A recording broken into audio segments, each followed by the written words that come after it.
And we've been constantly tracking the farmers' protest, the deadlock between the farmers and the government.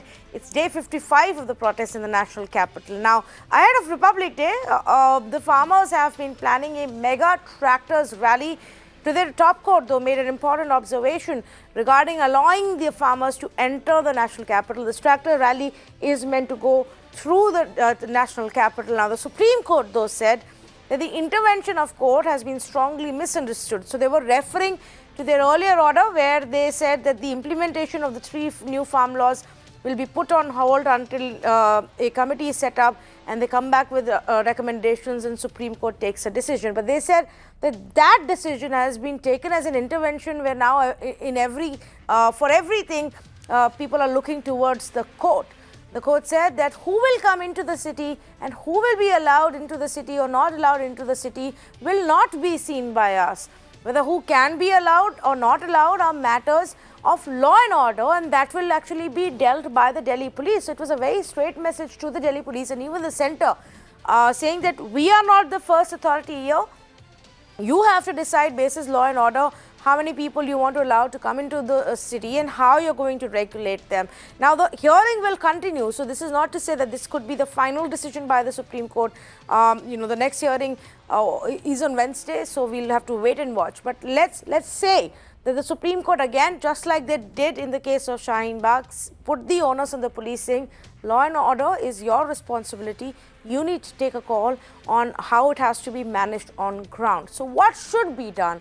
Can we really allow a mega rally peacefully? The farmers have been peaceful all this while. If they say they're not going to storm into the parliament or go to the Red Fort, but just organize a tractors rally, is that something that law and order wise we can handle? Let's say good evening to Dharmendra Malik, spokesperson of the BKU, Sudesh Verma, spokesperson of the BJP, and Dr. Vikram Singh, former DGP of Uttar Pradesh. Dr. Singh, good evening to you. I wanted to start off with you because it's now been put on the Delhi police to decide. And it is going to get tricky because we're seeing thousands of farmers now gather at the borders. How do you foresee this being handled by the police? Rightfully so, Tanvi, the Supreme Court has come out with the basic rudimentary facts of law that it is for the local police to take a decision whether a rally is permissible or not. And taking from the police, there are 3 statutes: the Police Act 1861, the Police Regulations, and the Criminal Procedure Code that will decide, and the Thana records. Is there a precedence of such a rally during such processions? Is a procession allowed? And if there's a precedence, it is a police, the local police, who will take a decision on the basis of the intelligence inputs, the ground reality, and what the prevailing circumstances are. And depending upon the past precedents and depending upon what the intelligence inputs are, the police are independent in taking what to talk of the police commissioner. The local police station itself is competent to take a decision on this on the basis of what is written in the festival register, that is known as the Tewhar register, and other Thana documents. And then a decision can be taken. Now, the plus side is that farmers are our annadatas. They have been peaceful till now. The negative part is that there is no precedence of farmers' rally or any rally allowed during the course of 26 January celebrations. All celebrations will have to fall within the ambit of tradition and cater to the law and order demands and the requirements.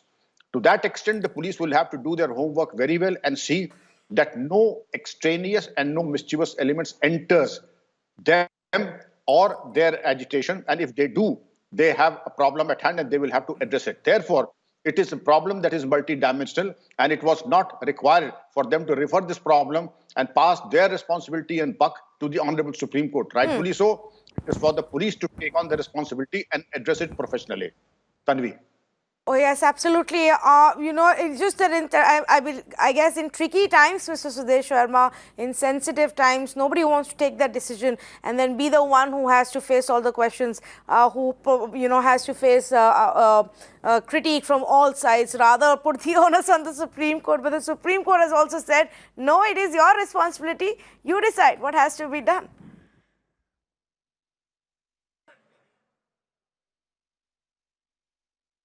Mr. Sudesh Verma, I think you are on mute. You'll have to unmute yourself. Yeah, I was saying that, you see, of course, is the responsibility of the state. I hope I'm audible now. Yes, you are. See, they have to apply even for organizing a small get together in Delhi, in Jantar Mantar, even in Jantar Mantar, you have to take permission of police. And police have the rights to deny or to accept depending on what they assess to be the situation. So in this case, they have to apply and the police will take a decision on that. I'll come to the political point. What do you want to actually demonstrate by organizing such a tractor rally? That's the moot point. If you want the government to take it seriously, government has taken seriously.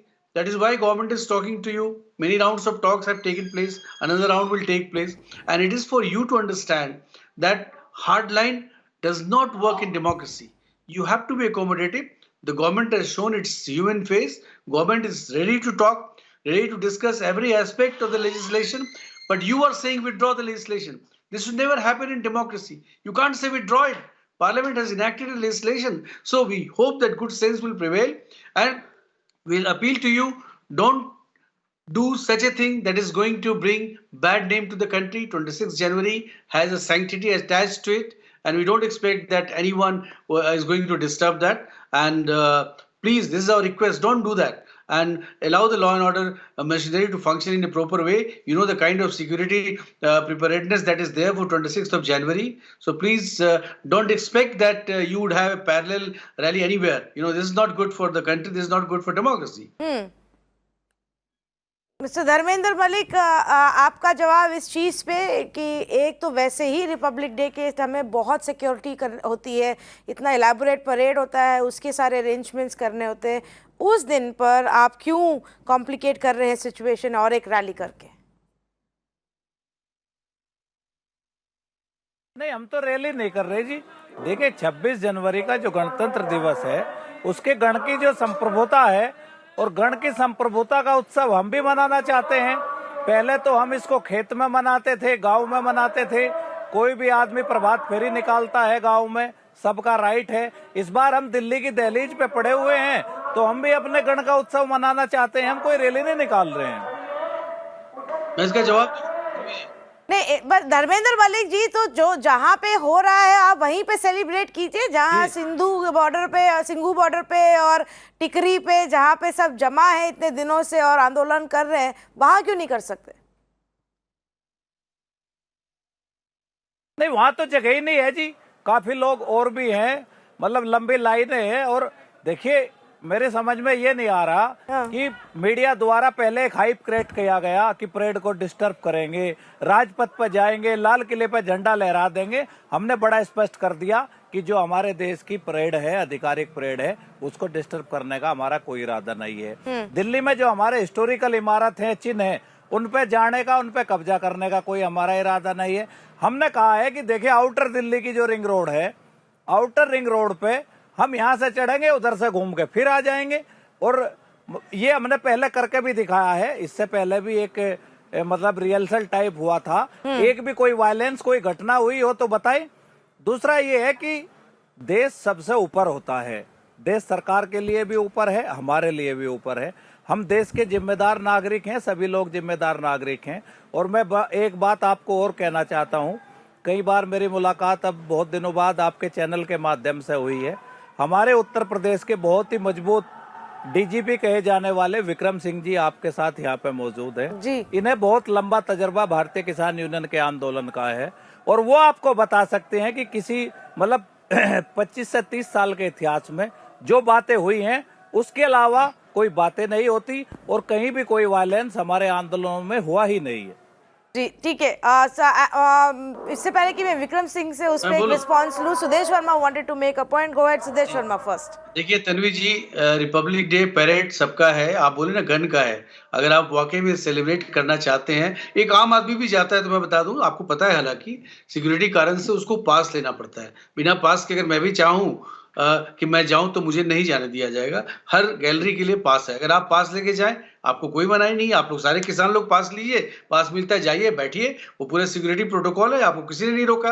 लेकिन आप अगर rally करना चाहते हैं तो आप क्या दर्शाना चाहते हैं? मुद्दा तो ये क्या बताना चाह रहे हैं? अरे आपकी डिमांड को बहुत सीरियसली सबने लिया है। आपको ताकत दिखाने की जरूरत नहीं है। किसानों की ताकत का अंदाज है सरकार को। सरकार तो अपील कर रही है, बैठिए, रिजॉल्व करिए इशू को। कितना एजिटेशन करेंगे? समझ गए लोग आपकी बात को, पूरा देश समझ चुका है। अब थोड़ा बैठ के लॉजिकल बातें करिए और एक निर्णय पर पहुंचिए। नहीं, देश समझ चुका है, देश समझ चुका है। मैं बिल्कुल, आपकी बात सही है कि देश समझ चुका है कि भारत सरकार कितनी गंभीर है। 110 लोगों की मौतों के बाद भी हुआ है तो केवल 10 बैठकें, कल 10वीं बैठक है। 55 दिन 52 घंटे से अधिक की वार्ता, 9 बैठक, और इसके बाद सरकार केवल एक लाइन समझ में आई है सरकार की कि इस मुद्दे का जो हल होगा, जो समाधान होगा, वो सरकार और किसानों के प्रतिनिधियों से बात करने के बाद ही होगा। मतलब इतने सब चीजें होने के बाद एक लाइन सरकार को समझ में आई है। ये तो पहले से ही बात थी ना। आप कैसे बात बोल रहे हैं धर्मेंद्र जी? जब आप लोग जाते हैं तो आप बोलते हैं नहीं, कोई डिस्कशन नहीं होगा, आप डिमांड लॉ को रिपील करो। ऐसे कहीं होता है क्या डेमोक्रेसी में? बताइए। मध्यम मार्ग को अपनाना चाहिए जिंदगी में। देखिए, जो भी हार्डलाइन होता है उसको हटा देती है समाज। इस बात को समझने का प्रयास करिए। ये हिस्ट्री है, इतिहास रहा है, सभ्यता का इतिहास है। हार्डलाइन मत अडॉप्ट करिए। सरकार नहीं है ईगो पर, सरकार तो आपके इशू को रिजॉल्व करना चाहती है। बैठ के बातें कर लीजिए। नहीं, बहुत अच्छी बात कही आपने। मैं आज टीवी चैनल के माध्यम से ये भी बता दूं कि हम कितने मध्यम मार्गी हैं। हम जिस दिन आए, हम 12 डिमांड लेकर आए थे। हमारी जो बात हुई थी उसमें C2+50 थी, कर्जा मुक्ति था, सब था। 8 डिमांड हमने छोड़ दी, 4 डिमांड हमारी बची हुई थी, 2 डिमांड हमारी बहुत छोटी थी, और 2 डिमांड आज तक भी हमारी जस की तस हैं। तो हम तो मध्यम मार्गी हैं। सरकार एरोगेंट है, अडामेंट है, किसान की बात सुनना नहीं चाहती। Okay, let me go across to Mr. Vikram Singh.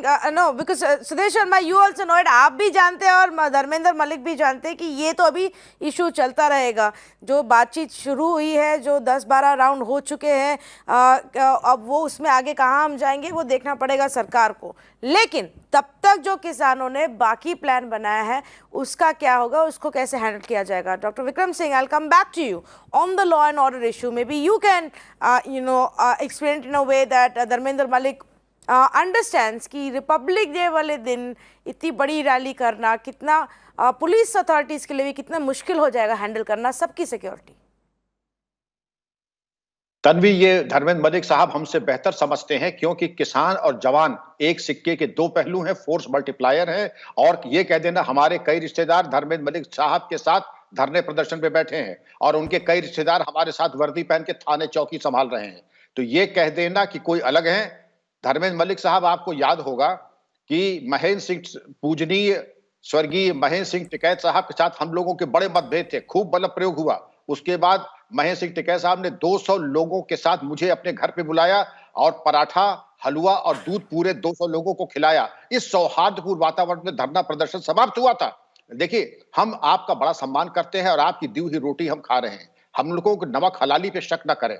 आप सरकार हैं, आप फोर्स है, आप पुलिस है, और हम तो ये उम्मीद करते थे कि आप हमारे साथ जैसे हमेशा से सहयोग करते रहे हैं, हमेशा सहयोग करेंगे। हमारा आपका कोई मतभेद थोड़ी है। अगर आप सुखी हैं तो राष्ट्र सुखी है, अगर आप दुखी हैं तो राष्ट्र दुखी है। लेकिन ये उम्मीद की जाती है कि ऐसा कोई काम हम लोग न करें, हमारे कोई भाई न करें, जिससे कि 26 जनवरी के पवित्र अवसर पर एक कोई समस्या उत्पन्न हो। आपका सम्मान तो मान सम्मान तो, आप तो सरकार हैं और सरकार में सर्वोच्च पदस्थ लोग आपको अन्नदाता कह रहे हैं। इससे बड़ा सम्मान तो आज किसी वर्ग को मिला हो तो बता दें। सुदेश वर्मा जी से भी मैं अपेक्षा करूंगा, किसानों को सम्मान दे, फिर जो चाहे इनको लूट लें। ये बिल्कुल अपने को लुटाने के लिए बैठे, लेकिन सम्मान एक बार दे दें और ये जो चाहेंगे सादे कागज पर दस्तखत कर देंगे। मेरा परामर्श होगा, हठ धर्मिता दोनों पक्ष को छोड़नी होगी और एक समझौते की बात अच्छे वातावरण में हो जाए। तन्वी, ये बिल्कुल चीजें संभव है और ये संभव हो जाएंगी। किसान बड़े सीधे हैं, एक दफा उनकी मनस्थिति समझ लें और उनको अहंकार पे चोट न करें, उनके अहम पे चोट न करें। वो जो चाहें, आप चाहें उनसे करा लें आप।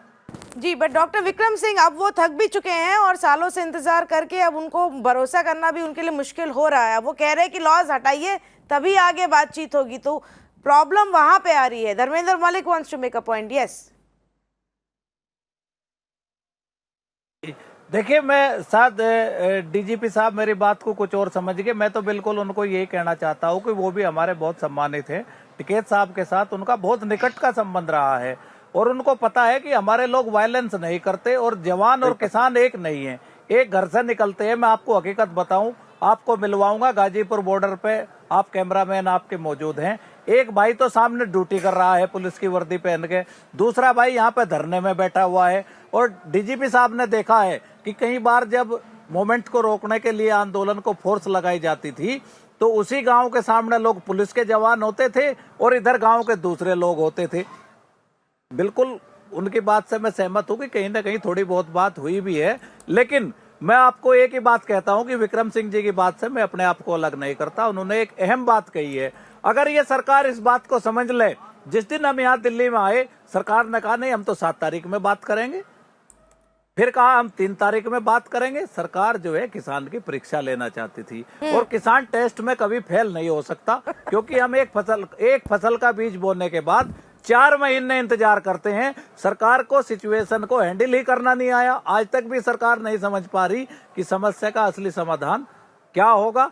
सरकार की तरफ से जो और बहुत सारी चीजें होती हैं, हर तरीके से एक बात रखी जाती है, सरकार कहीं ना कहीं किसानों को अपनी मनसा स्पष्ट करने में अभी भी नाकाम रही है। बहसबाजी का कोई विषय नहीं है। बहुत अच्छे वातावरण में पहली बार डिबेट देख रहा हूँ। जी जी वो तो जरूर है, लेकिन हमने देखा था शुरुआत के इस साल की शुरुआत में कि दोनों साइड साथ में आए, बातचीत हुई, खाना भी साथ में खाया और सबने आके ये भी बोला कि हाँ आज अच्छी बातचीत हुई है, कुछ चीज़ों पे वो मान गए हैं, बाकी बातचीत चलेगी। I think that way is the way to go forward and we need to resolve it only via dialogue, even with the Supreme Court. While the Supreme Court has set up a committee, that being separate, it's really up to the government to convince the farmers and resolve this issue. So I'm going to thank all 3 panelists right now, and we're going to get you updates on a daily basis, not just of what's happening at the borders, at the Delhi-Haryana borders where the farmers are protesting. Today the women joined them. They also said that they are going to be full-fledged with the farmers who are protesting there, and look at those numbers of women also becoming part of this protest, a protest that's only going stronger by the day and becoming a big challenge for the government. They need to figure out how they're going to resolve it now. Thank you so much to all of the panelists for joining us on this conversation.